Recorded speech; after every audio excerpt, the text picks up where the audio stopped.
Okay, we're missing. Oh, that's right. So you moved out of this current. We're ready? Are we on? You're on.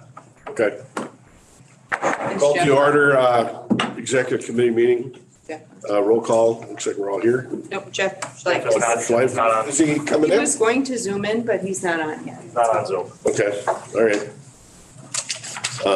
We'll begin with, please rise, begin with pledge of allegiance. Pledge of allegiance. Pledge allegiance to the flag of the United States of America and to the republic for which it stands, one nation, under God, indivisible, with liberty and justice for all. Okay, one thing on the agenda is action items, the CDBG remodeling funding request. Scott is going to handle it. Thank you, Mr. Chairman. If you can't hear me, let me know and I'll try to speak up a little louder or stand up. You have before you a report on the remodeling projects going on. Your February 16th meeting will do more of an update on that project as well. Show kind of what's going along in color selection and stuff like that. But tonight we ran into some issues with some of our site decisions out there right now. So in front of you, you'll see there was a spreadsheet that was basically in the middle of the presentation of the report that was provided to you. We ran into added costs we're looking at for mostly AV issues, audio visual issues in the room. A couple of those were, as we looked at the budget for that, we had allocated $20,000 in budget to have AVI. AVI is a consultant firm that comes in and does the work for us for your Bosch systems, the monitors, all that kind of stuff in the room. We had an issue before construction is because we were taking federal money. We couldn't really make contact with them ahead of construction because we weren't sure if they were going to be doing a bid on it or not, or actually later on doing the work. So we were fortunate that they didn't put a bid on it, so they were able to do the work like they've done for our county for several years in the past. But with that, our estimate of $20,000 was off quite a bit, and the estimate now about $75,000. So that went quite a bit. Part of that reasoning is we had spec'd TVs in the corner. If you're on the corners of the rooms instead of having the screens, TVs, they actually have to be monitors. So not televisions, but monitors, which obviously raised it quite substantially, the price for those things to obviously make sure they are compatible with the system, but also does not void the warranty with the Bosch system and every other system we got going on in that room. So that was quite an added expense. The furniture was actually a little bit less than we expected. We also were looking at Ethernet connections at each one of the supervisors and the cabinet members' locations. Right now you have a wireless system in that room with iPads. We are looking at going with laptops and an Ethernet connection to make sure you have full access, because sometimes those corner monitors might be a little further away. You're able to see what's actually on your screen and use those as laptops. So that's the Ethernet connection at those locations. We're also looking at a power upgrade in that room. That's AV related, because with all this new expensive equipment in that room, we want to make sure that the power coming to it is what we call clean power. It doesn't lag or sag on us. We currently are having an issue with our clerk of courts with their power and their system. That was recently done, I want to age myself, several years ago. And so we're working with them to get that power cleaned up in there, and thought now would be a good time to do this while we're at construction. So as you heard, none of these are contractor related change orders or change orders that are due to finding something. We certainly had found some asbestos. Didn't anticipate finding, so we have some change orders for about $8,000 on asbestos. But that's separate and covered under the $2,600 that we have left over in our community development block grant availability. So with this being new services with the Ethernet, the power upgrade, that's not CDBG eligible. So we're looking at some funds tonight from the strategic priority to actually help cover those expenses going forward. With that, Joel Woppert with IT and Ashley, the clerk, have been working diligently, and their staff over the course of the last week or so to kind of come up with these numbers, look at these numbers, look at these issues, and present them to this committee tonight for your review and hopeful approval. With that, I certainly am available to answer any questions that you may have, or if I have missed anything along the way, I certainly will be able to add that. Any questions? Yes, thank you, Mr. Chairman. The question I have is one that I brought up because it was mentioned at the administrative committee meeting that we just had, and that is what I would like to see, so add this to your list. And this is something I think that every member would like to see, or everybody in the room, because every time there's a conversation going on, that microphone is picking it up, and you're actually closer than he is, so it goes out over Zoom. So I just want to, and so what I would like to do is just to make sure that that there's some type of a light monitor, something, so, you know, right by the dais or whatever, that when there's a Zoom meeting that's on, and I want it tied to that. I don't want somebody to have to flip a separate switch. So that's where your cost is going to be. If we have a live Zoom meeting and somebody hits that button and that thing goes live, because normally it's just idling and, you know, you might not have the camera on or you don't have the microphone on. When that thing goes live, that light goes on.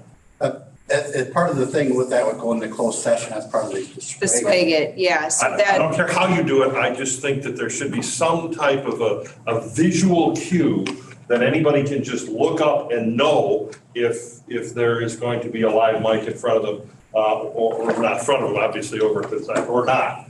I think that that's a fair thing for any elected official to have, actually for anybody to have.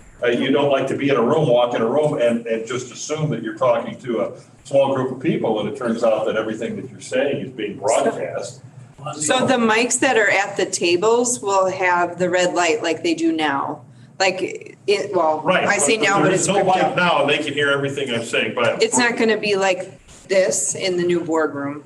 It will have, you'll have your Bosch voting system with the Right. mic, which has to go red in order for it to turn on. Understood. Yep, so, But if we're in a, I mean, and if you can show me that, that's fine. yeah, He's talking, I don't have my light on, I say something, and Yeah. that mic's not gonna pick it up? no, not the Bosch ones. You have to have those right by your mouth. That's why when we tell you to pull them up close to your face, we mean it, because otherwise it doesn't pick it up. Okay, and there's Yeah. no mic in that room that There's capture more of the. No more standing mic, right? Correct me if I'm wrong, but there's no more mic like there was in the audience. There's nothing like that I'd like to anymore. run demonstrations on that to see. Okay, I would want to see that that's the case, set up a little Zoom meeting to test it, so we can make sure that that's the case. It's Sure. that important Sure. that elected officials should not have to worry about what they're saying to when. I mean, Yeah. if they're having a private conversation, obviously, if there are mics in the room, you shouldn't. Sometimes you forget. Yeah. And that's, you know, there's no sense in having something like that happen. I mean, Yeah. quite a lot, it happens to the president, and happened, you know, a number of times. We should do what we can as we're setting this up to use the latest technology to make sure that we're not putting anybody in a box. Yeah, we'll make sure we do lots of testing once like right now, the room's ripped apart. So, I mean, Understood. when everything's back in, we'll be doing lots and lots of testing.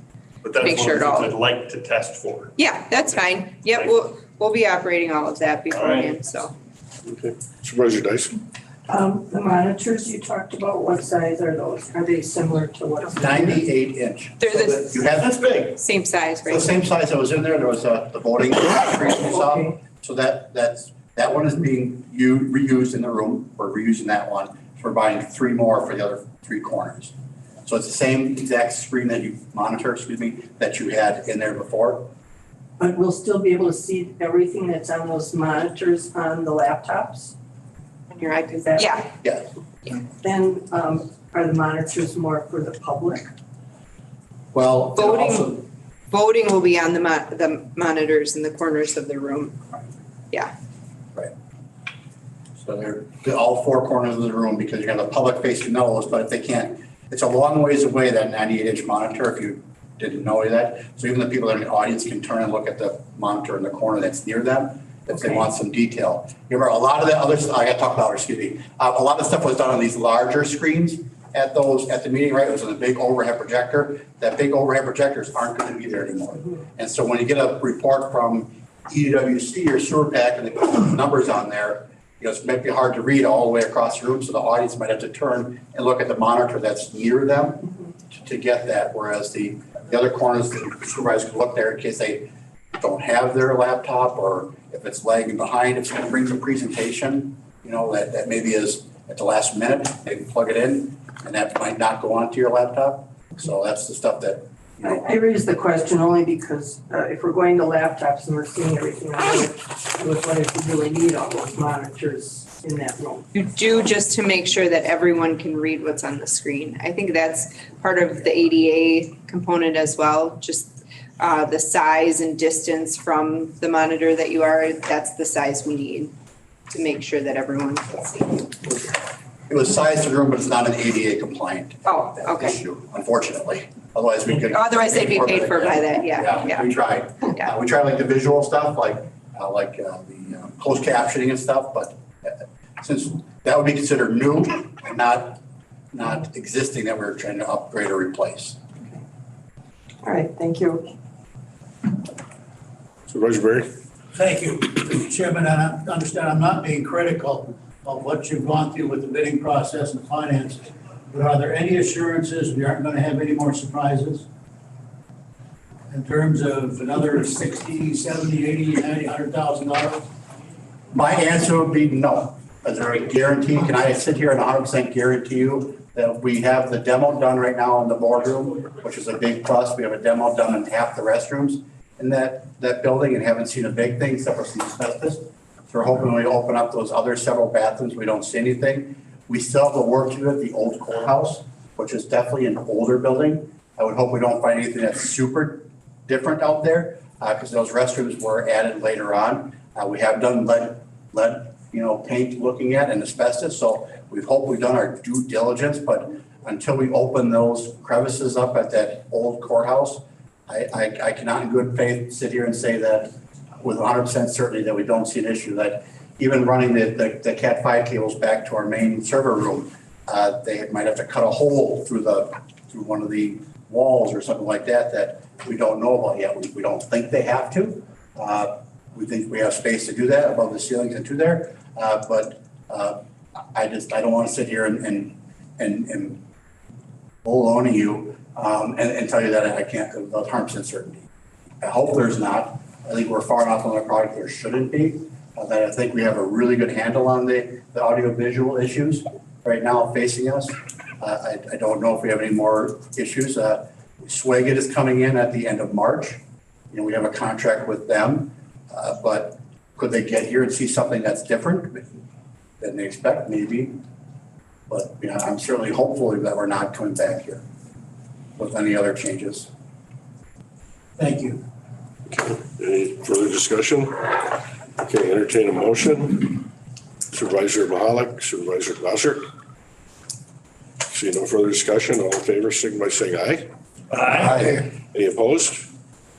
Okay, next meeting, February 16th, 2022, 4:30 PM.